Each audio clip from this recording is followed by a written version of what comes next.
नमस्कार भारत। आप लोगों ने बहुत सारे सवाल पूछे थे एसएससी एमटीएस के फर्दर प्रोसेस से रिलेटेड और उसमें क्या क्या रिक्वायरमेंट हो सकते हैं डॉक्यूमेंट से रिलेटेड। सारे मैंने मिला जुला के 12 क्वेश्चंस ले लिए हैं जो कि बहुत इंपॉर्टेंट है। बाकी कुछ मैंने छोड़ भी दिए हैं which is not that important.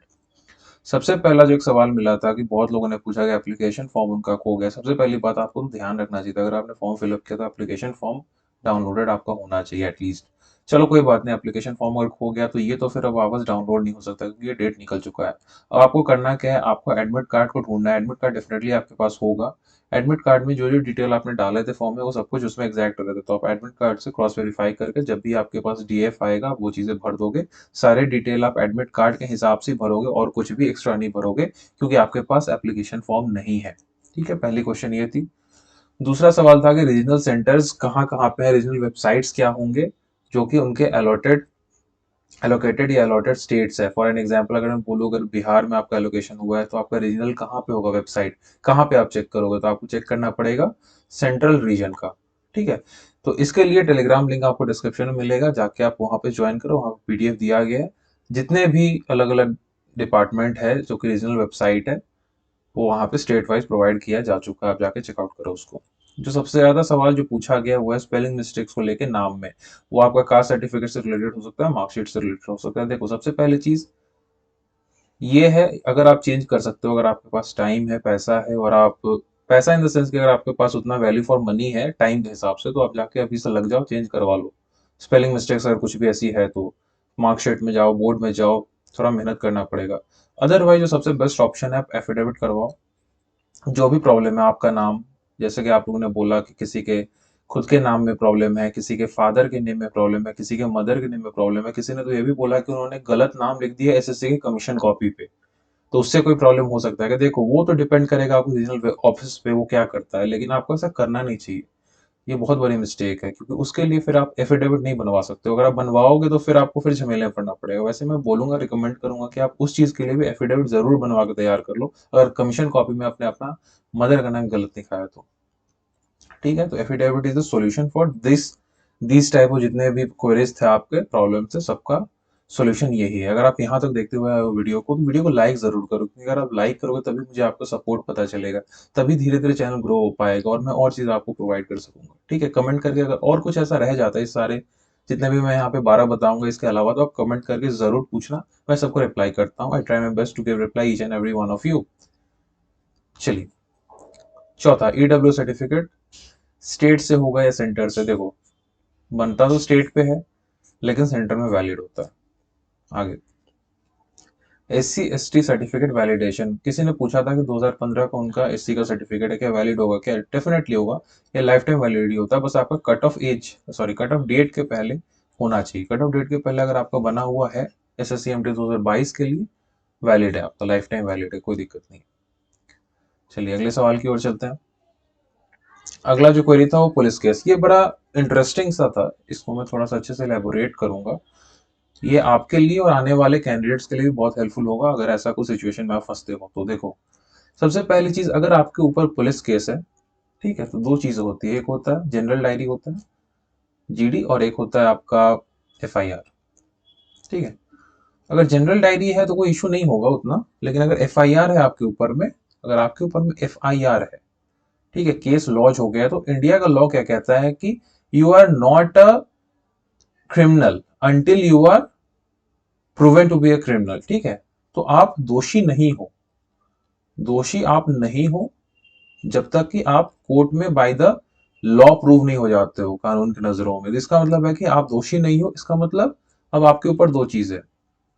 दोषी ना होने का कारण एक ये है कि आपके ऊपर 3 साल से ज्यादा अगर लंबा कोई ऐसा केस चल रहा है, फॉर एन एग्जाम्पल मर्डर का, रॉबरी का, या देशद्रोह से रिलेटेड कोई ऐसा केस चल रहा है आपके ऊपर में, तो फिर आपको डिफिकल्टी होगी, आपको फिर नहीं मिलेगा। ठीक है, आपको इस सिचुएशन में आपको नहीं मिलेगा जॉब। लेकिन अगर ये 3 साल से कम वाला क्राइम है, फॉर एग्जाम्पल जिसने पूछा था उनका कहना था कि यार मारपीट के केस में मेरा है थोड़ा सा प्रॉब्लम है, तो यहाँ पे आप देख लो जो धारा लगती है उस हिसाब से, अगर 3 साल से कम है तो कोई दिक्कत नहीं है, life is okay, life is cool, no problem. एक और यहाँ पे स्टार मार्क है, अगर आपने कॉम्प्रोमाइज किया है, ये बहुत इंपॉर्टेंट है। अगर आपके आपके ऊपर केस चला है FIR लॉन्च हुई है और आपने सामने वाले पार्टी के साथ में कॉम्प्रोमाइज करके केस को खत्म किया है, उस केस में आपको जॉब नहीं मिलेगी। नो जॉब, नो कॉम्प्रोमाइज होना चाहिए, नो जॉब। क्यों? क्योंकि उसके हिसाब से क्या होता है कि आपने सेटलमेंट किया है सामने वाली पार्टी से, अपने ओपोनेंट से, आप कानून के नजरों में बाइज्जत बरी नहीं हुए हो। ये इंपॉर्टेंट है।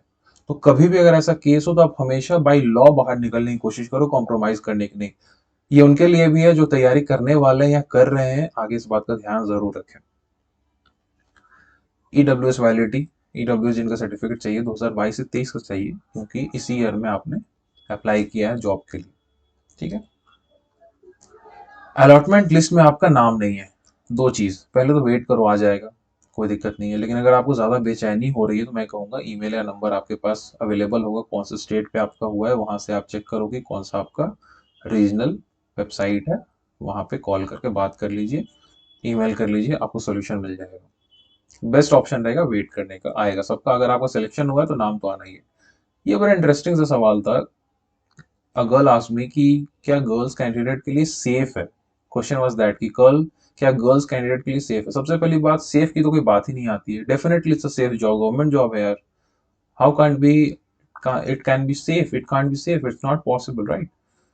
तो सेफ्टी तो हर जॉब में है, every government job is kind of safe. I don't know in what sense you ask for it, I don't know that, but definitely it's safe, no issues. और मैं साथ में बोलूंगा कि इट्स बेटर देन बॉयज। ठीक है, आपको better than boys treatment मिलेगा, बिकॉज मल्टीटास्किंग में आपसे बहुत कम चीजें ऐसी होंगी, करवाई जाएंगी, जो शायद लड़कों से करवाई जाए। तो it's a good job for you, must go for it. Department अगर अच्छा मिला है इसके income tax, then life is good, life is very good then. ये बड़ा इंटरेस्टिंग सा सवाल था कि यूआर से मेरा सिलेक्शन हो चुका है MTS 22 में, लेकिन मैं रिजर्वेशन का कैंडिडेट हूँ, for an example OBC, EWS या और भी SC ST कोई भी, और मेरे पास सर्टिफिकेट नहीं है। इस केस में क्या होगा? देखो, इस केस में आपको रिजेक्शन का भी सामना करना पड़ सकता है। क्यों बोलो? आपका सिलेक्शन भले ही यूआर से हुआ है, लेकिन आपने फॉर्म फिलअप किया है as a OBC, for an example मैं बोल रहा हूँ, एज एन OBC किया है। आगे चल के आप जिस डिपार्टमेंट में रहोगे, आपका एलोकेशन होना है,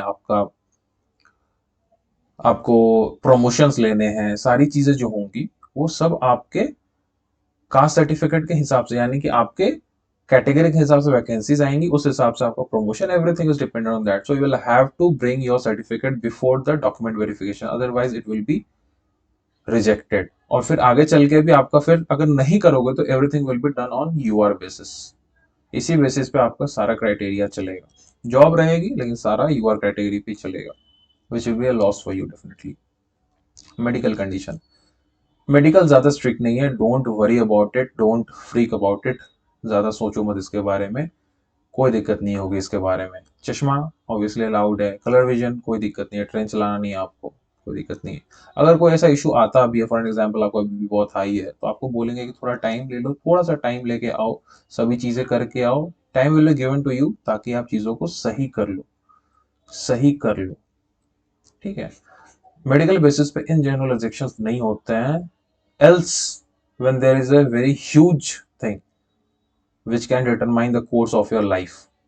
डायबिटिक हो आप, कंट्रोल रखो, कोई दिक्कत नहीं है। अगर कंट्रोल नहीं है आपके पास, टाइम दिया जाएगा। So these things are, medical तो सिचुएशन सेम है ना, government has come to give you job, they are not there to hold your job, they will not remove you, they will not fire you on the basis of medical conditions until and unless it is very huge thing। ठीक है, तो sack नहीं करेंगे, don't worry about it.